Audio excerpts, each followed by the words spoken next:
In this video, I'm going to attempt 3 different techniques for making stockings. The first technique will be an afterthought heel. I will make a long tube with one end for the cuff and the other end will be cinched for the toe. I will then cut a hole in the middle and knit the heel by hand. The second heel and toe will be worked flat. So I'll make a shape like this for the toe, knit a tube for the foot, make a similar shape for the heel, and then another tube for the leg. The final technique will be using short rows. I will start with a tube for the leg and then knit a similar shape to the one we used for working flat. However, I will join it together as I go. Then another tube for the foot and cinch for the toe like we did for the afterthought heel. So there'll be an option for hand finishing, seaming, and one done with the machine only. So hopefully that's an option for everyone's preferences and abilities. Chapters are available if you want to skip to a specific technique. At the end of the video, I will give my opinion on each method and pick a favourite. Just a note before we get into the footage, I have a new camera, tripod and lighting setup, so please excuse the different setups throughout this video as I experiment with them. Okay, so starting with the afterthought heel, I cast on all my needles using a standard cast on. You could do an E-wrap or a chain cast on, as this will be a finished edge, but as I'm just experimenting today, this will do for now. I knit 30 rows, swap to the main colour and do 40 rows.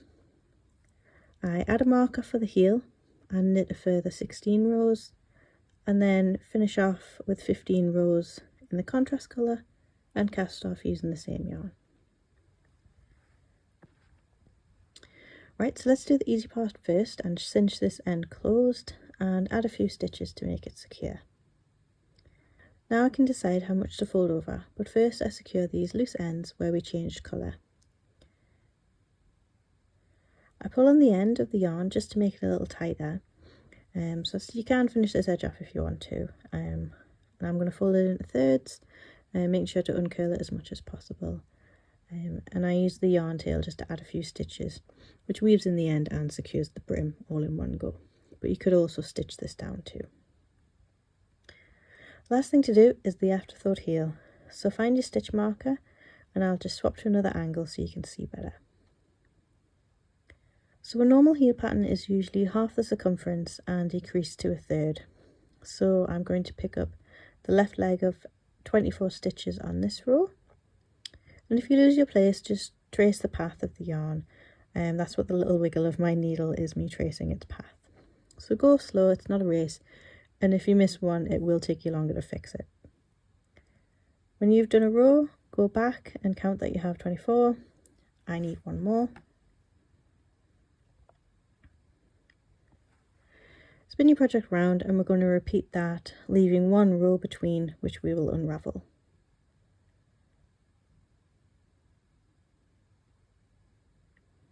And when you've done that side, double check that you have 24. Now that they're all secure, I give this a little snip and with a darning needle pull out all of the stitches. Do one side and then the other. Make sure all the stitches on the pink yarn are free. Now grab 3 stitch markers, add one for the start of round. I'm going to start here and I will just do a pickup round, so I knit every stitch and then when I get to the corner, knit 2 together and add a marker. Seam around to the other side and then back to the start of round marker. Now we can do our 2 row repeat. So row 1 we just knit every stitch and then on the next row we decrease either side of the marker and repeat that until you have 16 stitches. And now we'll do Kitchener stitch to stitch these together. I use those loose threads just to pick up and close up the little hole that we get at the edges of the heel. Okay, so that's stocking number 1. I'm a little bit disappointed with it, but when I stuffed it, it did look much better. The cinch toe turned out much better than I thought it would, but if you don't like it, you could always do some decreases like I did in my snuggle sack video. So this took about an hour and a half to make, which was about 15 minutes on the machine and the rest doing the finishing. So let's try doing the heel on the machine. Okay, so I cast on 24 needles with waste yarn, knit 1 row, and now I start the decreases, 1 on each side until I have 8 stitches left. I thought the first stocking wasn't opaque enough, so I doubled up the yarn, and when I'm down to 8 needles I start increasing until I get back to 24 needles. Now I change colour and cast on the rest of the stitches in 16 rounds for the foot. I am using a bulky long here, which is a bad idea.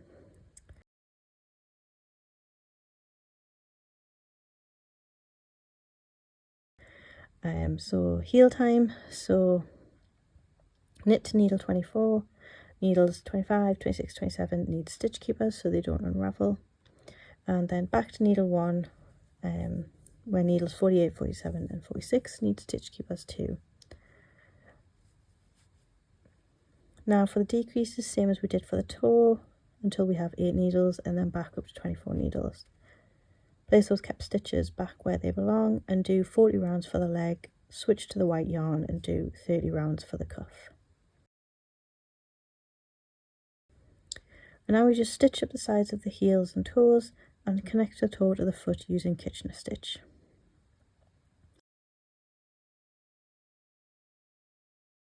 So that's stocking number 2. This one took me so much longer and I kept dropping stitches and my machine wouldn't stick to the desk. It was honestly just a disaster. So bearing that in mind, this one took me about 45 minutes on the machine and then about 20 minutes of seaming. So I'm not a fan of this one at all. With the bulky yarn, the foot is way too small and the toe just looks weird. So let's just move on to the final one.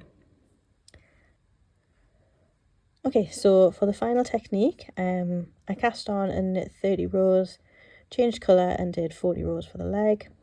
I thought I'd switch back to the same yarn I used for the first one, not using bulky and wanting to use DK, but instead I somehow picked up a sport weight yarn instead. Now time for the short row heel, so swap back to the white yarn and knit to needle 24. Take the stitches off needles 25, 26 and 27 and add stitch markers. Knit back to needle 1 and do the same for needles 48, 47 and 46. Knit a row and skip the last stitch and remove it onto waste yarn. I'll zoom in so you can see that a little better. Repeat until you have 8 stitches on waste yarn on either side and 8 stitches still on the machine. Now we start adding a stitch back at the end of every row and zooming in again for a better look. I am using the waste yarn to help me get the stitch onto the needle and then removing the waste yarn. Repeat until you add the stitch onto needle 24. This is the point where I notice the eyelets in the short rows. Short rows isn't something I do very often in hand knitting, and this is my first attempt at them on the Sentro. If any sock knitters have any advice on how we get rid of the eyelets, please let me know. Change yarn again and replace stitches 25, 26 and 27 and start working in the round again. Replace stitches 46, 47, 48 and stitch 1.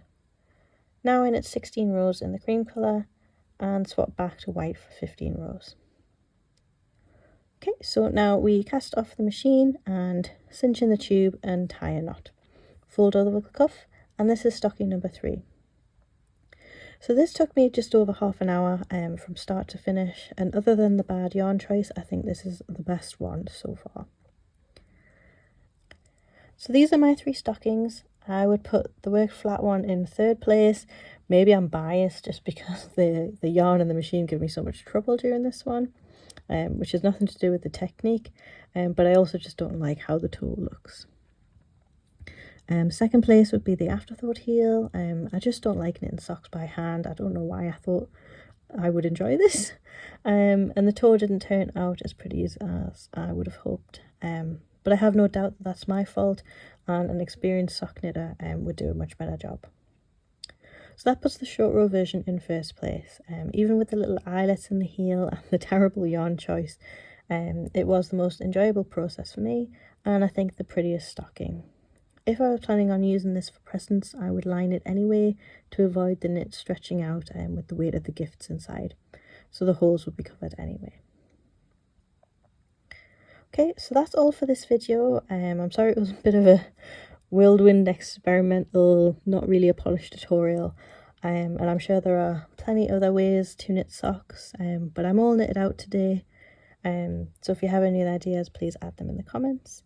You could always try a textured stocking by using bubble or moss stitch. Tutorials for both of those are linked on the screen. So happy knitting, happy holidays, and I'll see you all next year.